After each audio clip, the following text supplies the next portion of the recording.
Hello दोस्तों। तो चलिए आज के मार्केट को हम समझते हैं और एंट्री बनाने के रीजन को हम देखते हैं। तो सबसे पहली चीज़ हम क्या करेंगे, प्रीवियस डे के चार्ट को ओपन कर लेते हैं। प्रीवियस डे में मार्केट ने कैसे क्या मोमेंटम किया, उसके अकॉर्डिंग आज की ट्रेड वगैरह हमने कैसे क्या प्लान किए वो चल के समझ लेते हैं। ठीक है।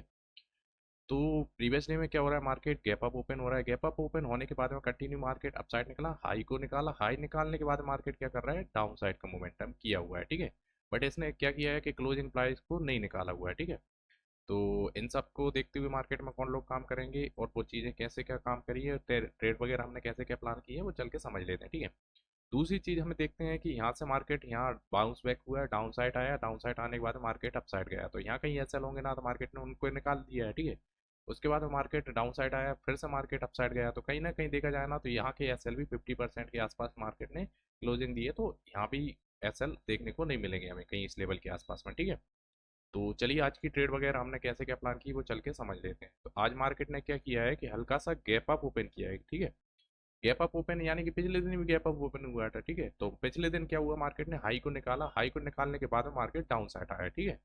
तो आज मार्केट में ज़्यादा सर चांसेस हो जाएंगे कि मार्केट सेम चार्ट पैटर्न को रिपीट ना करे। ठीक है। तो उस कंडीशन में क्या हो रहा है कि मार्केट गैप अप तो ओपन हुआ है। ठीक है। अपसाइड में डायरेक्टली कोई एसल नहीं है। ठीक है। अपसाइड में डायरेक्टली कोई एसल नहीं है, इस वजह से मार्केट डायरेक्टली अपसाइड तो निकलेगा नहीं। ठीक है।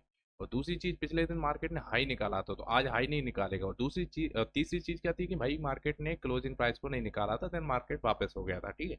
तो आज ज्यादा चांसेस है कि मार्केट कंटिन्यू अपसाइड ना निकल के डायरेक्ट डाउन साइड आएगा, और डाउन साइड के साथ साथ मार्केट क्लोजिंग प्राइस को भी निकालेगा।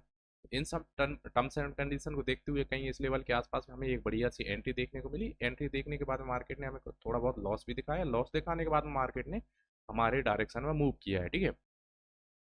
बट इसमें क्या हुआ है कि इसमें देखा जाए ना, तो ऑलमोस्ट मैंने 48 पॉइंट का टारगेट रखा है, बट मेरे रियल में जो देखा जाए ना, तो मैंने 75 पॉइंट के आसपास तक का टारगेट को रखा हुआ था, कहीं इस लेवल के आसपास तक का। ठीक है। वो क्यों रखा था, क्योंकि मैं कहीं ना कहीं सोच रहा था कि इन लेवल को मार्केट क्लियर करने के लिए आएगा, देन मार्केट में अपसाइड का मोमेंटम आ सकता है। ठीक है। बट मार्केट ने क्या किया है, कहीं ना कहीं इस लेवल के आसपास में आकर के होल्ड करने लगा। तो होल्ड करने के साथ साथ में मार्केट में क्या हुआ है कि सेलर्स एक्टिवेट होना चालू हो गए होंगे। ठीक है। तो उस कंडीशन मार्केट ने उन लोगों को निकालने के लिए मार्केट ने अपसाइड का मोमेंटम भी किया हुआ है। ठीक है। तो जैसे मार्केट में कहीं ना कहीं हम इस लेवल के आसपास में एंट्री बनाने के बाद में हमें प्रॉफिट दिखाया मार्केट ने। ऑलमोस्ट हमारे प्रीमियम बाय देखा जाना तो 35 पॉइंट का टारगेट था, जिसमें हमें 33 पॉइंट तक का टारगेट मार्केट ने ऑलरेडी हमें दिखा चुका था। ठीक है। कहीं इस लेवल के आसपास में हमें 33 पॉइंट का टारगेट डन हो चुका था। बट हम थोड़ा सा हम सोच रहे थे कि कहीं ना कहीं इस लेवल को निकाल दे तो मैं आराम से टारगेट को बुक करके निकल जाऊं, बट ऐसा किया नहीं। तो उसके बाद मार्केट वापस हुआ। वापस होने के बाद में मार्केट देन रिट्रेसमेंट किया, तो कहीं इस लेवल के आसपास में मैं मार्केट से बाहर हुआ। ठीक है। तो आज प्रॉफिट तो ठीक बुक नहीं किया, क्योंकि टारगेट वाइज देखा जाना तो 33 पॉइंट का अगर रखते ना, तो आराम से इजीली हमें टारगेट देखने को मिल जाता। बट 35 पॉइंट के टारगेट था प्रीमियम वाइज, और स्पॉट चार्ट वाइज देखा जाए ना तो 75 पॉइंट के आसपास तक का टारगेट था। ठीक है। तो चलिए दोस्तों, आज की नंबर ऑफ ट्रेड वगैरह देख लेते हैं। नंबर ऑफ ट्रेड वगैरह हमारी कितनी कर रही है वो चल के समझ लेते हैं। तो ऑर्डर बुक को ओपन करेंगे। आज की जो नंबर ऑफ ट्रेड रही है ना, वो हमने एक ही बनाई है। ठीक है। जिसमें हमने 61 रुपये के 10 पैसे के आसपास में बाई किया था, 66 रुपये के आसपास में हमने सेल किया है। ठीक है। ऑलमोस्ट देखा जाए तो 5 पॉइंट के आसपास में हमने प्रीमियम बाइस कैप्चर किए हुए हैं। ठीक है।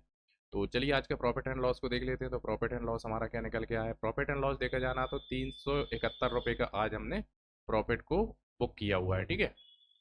तो 371 रुपये का हमारा प्रॉफिट रहा आज का, जो कि और नॉर्मली देखा जाए ना तो हमें 2700 रुपये तक का मार्केट ने 2700 के आसपास तक का प्रॉफिट को दिखाया हुआ था, बट हमने बुक ही नहीं किया। ठीक है। क्योंकि हमारा जो टारगेट रहता, टारगेट के अनुसार मार्केट ने सिर्फ 2 पॉइंट का रह गया था, उसके बाद मार्केट वापस हो गया। ठीक है। तो कुछ किया नहीं जा सकता। तो चलिए दोस्तों, आज के हम डे रूल्स वगैरह देख लेते हैं। तो डे रूल्स वगैरह हमारे कैसे क्या रहा है। तो डे वाइज टारगेट जो हमारे रहते हैं ना, तो उनको देखते हैं। तो नंबर ऑफ 3 ट्रेड बनाने रहती है, हमने एक ट्रेड बनाई जिसमें हमने ग्रीन सिंबल दिया हुआ है। ठीक है। एसएल की बात की जाना तो 900 रुपये तक का हम 2 ट्रेड के अंदर एसएल लेना रहता है, जिसमें ऑलमोस्ट देखा जाना तो 50-50% 450 के आसपास तक का एसएल रहता है। ठीक है। तो एसएल तो हमारा गया नहीं, ये भी बिल्कुल परफेक्ट रहा है। ठीक है। टारगेट की बात की जाना 2475 रुपये, ये हमारा रेड सिंबल देना चाहिए। क्यों देना चाहिए, क्योंकि हमें मार्केट ने ऑलरेडी 2700 रुपये तक का प्रॉफिट को दिया हुआ है, बट हमने प्रॉफिट को बुक नहीं किया। ठीक है। डायरेक्शन की भी बात की जाना तो डायरेक्शन हमारा बिल्कुल क्लियर है। रॉन्ग एंट्री की बात की जाए तो रॉन्ग एंट्री हमने कोई बनाई नहीं है, क्योंकि हमने बिल्कुल परफेक्ट टाइम पे एंट्री लगाई और उसके बाद मार्केट ने हमें टारगेट भी दिया है, ठीक है। नो ट्रेड आफ्टर 10 AM के बाद में हमने कोई भी ट्रेड को प्लेस नहीं किया, तो और रूल्स वगैरह देखे जाना डे टारगेट तो सारे के सारे कैप्चर किए सिर्फ एक टारगेट को छोड़ करके, क्योंकि मार्केट ने हमें 2700 का प्रॉफिट दिया, 2400 तक हमारा टारगेट रहता था, बट हम 2400 के आसपास अगर निकल जाते ना तो भी कोई दिक्कत नहीं होती, ठीक है। तो चलिए दोस्तों, आज के मार्केट को यहीं पर क्लोज करते हैं। Thank you so much.